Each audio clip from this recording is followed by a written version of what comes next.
Hey artists! Today we're talking about how to protect your paintings and more specifically how to varnish them. So when protecting your watercolors you have some options. Obviously you can frame them, which is your best option.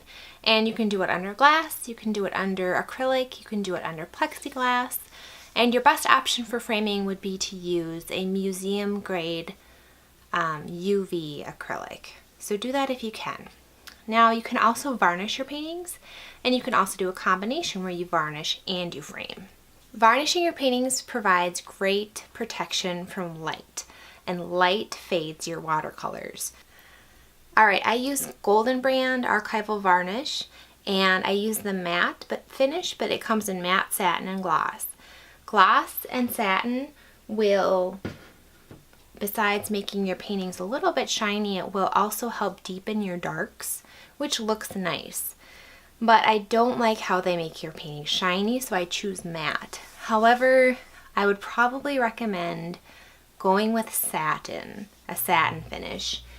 And it's just a good in-between, so your paintings won't look too flat and they also won't look too shiny, and it'll enrich your darks a little bit, which is kind of nice.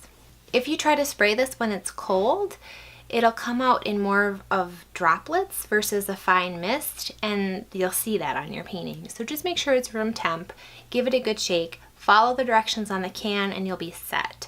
I usually like to do 3 coats because that provides great UV protection without it building up too much of a layer of varnish that you can notice. But, experiment and find out what works for you. Alright, so here's what you're going to need. You're going to need some artist tape. I find this at Cheap Joe's, but it's probably other places too. And it's a great acid-free masking tape.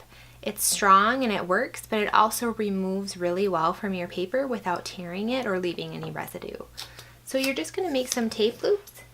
And if this was the painting I was going to varnish, first I would flatten it. So do that first. And then put tape in all the 4 corners, and I would do the middle too. And then just tape it to some cardboard. I get these cardboards whenever I order paper, watercolor paper online. They come with it to help protect it. So save those because they come in really handy for things like this or for art projects with your kids or whatever you want to use them for. So tape it to here, and then you can use this cardboard to kind of catch the extra spray as you're spraying the varnish over your painting. Now I have to do this outside. I don't have access to a vent hood, but if you do, I would strongly recommend using that instead. And even try to seek one out in your area. Maybe look for an art studio somewhere that you can use to get a vent hood. That would be really nice.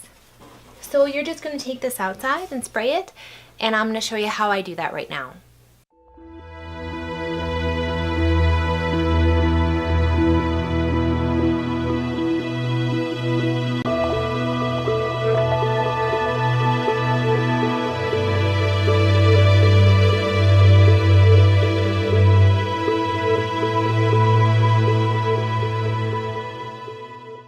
Alright, so you saw me spray my painting and you noticed that I had an extra piece of cardboard, and I kind of used that as a barrier between myself and the spray and the painting.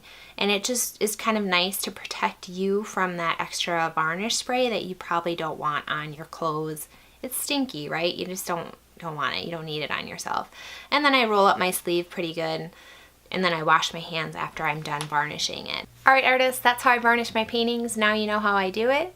If you want the notes from today's episode, the link is in the comments below, and I'll see you next week.